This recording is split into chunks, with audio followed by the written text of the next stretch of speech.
Hindi na sila magtitiis na kumuha ng tubig na maiinom mula sa maruming balon na ito. Maiiwasan na ring maglakad pa ng malayo dahil sa mismong pamayanan nila ay meron na silang bagong water pump na ipinagkaloob ng Iglesia ni Cristo.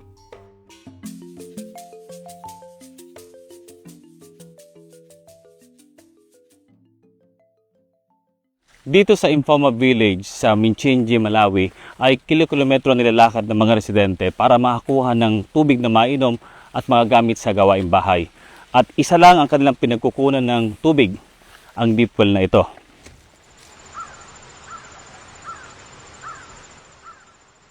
Ayon sa mga residente ay napakatagal na nilang kumukuha ng tubig dito.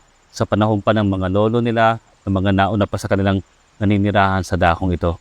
At makikita po natin ang balong ito ay very obvious, hindi malinis. Maya-maya pa ay dumating na si Stephen kasama ang mga batang sasalok din ng tubig.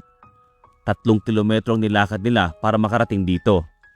I'm getting water from this well because I have no any means of getting clean water. The water here gives us diseases. Many people have died because of this dirty water. Ayon sa kanila, dahil sa matinding kahirapan, kung walang tutulong ay mamamalagi na ang maruming balon na ito ang mamanahin ng mga kabataan. Dambo barunga maji bono nini jaga sabbe kifojari watu bedra pamuri bama mono region suji manera za dingrin kafiya windo wat.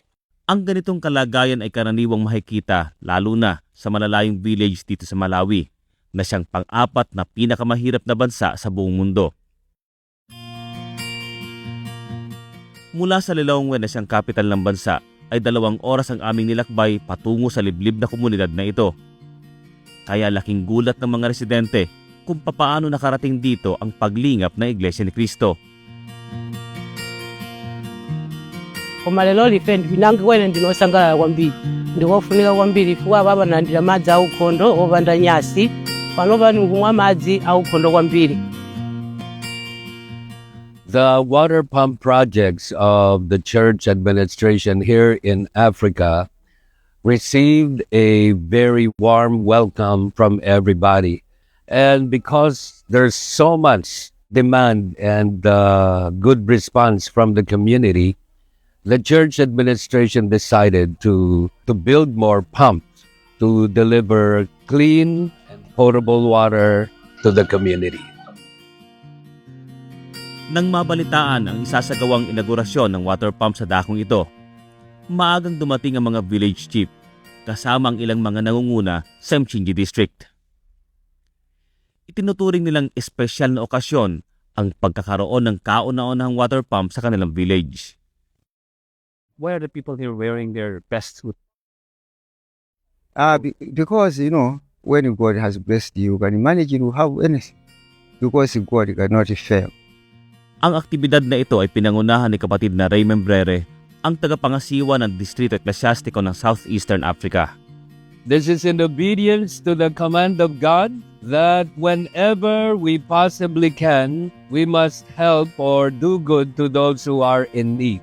And potable water is always a need. Kumasazi zanga akudera lino linosangalala chifukwa madzi pano pawapeza pafupi. Nzofunika so banjigoba bazisamalidwa kuti madziwo akhale apitirire kukhala aukhondo.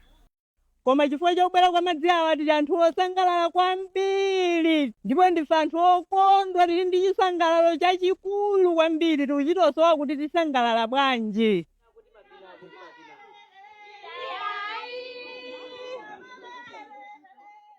Ayon sa mga residente, malaki ang kinalaman ng ipinagkaloob ng Iglesia ni Cristo na water pump sa pagkakaroon ng magandang kinabukasan ng mga kabataan. The water will try to improve the health of the people.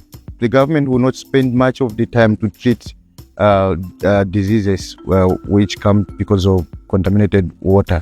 So they will have more time for other developments. Even for the children, they will have much time to study, to go to school, instead of having more time to go and fetch water. Mwana uri chintu chimene maseza chimalemera zedi kuti nkafika nacho kunyumba. No dabwerapo chifukwa chomwe madzi awawa. Tikatithokoza chifukwa chonena kuti mpingo watibweretsera madzi kumudzi kwathu. Mula po rito sa Mchinji District sa Malawi, ako po si kapatid na Montreville Boy para sa Iglesia ni Cristo News Network.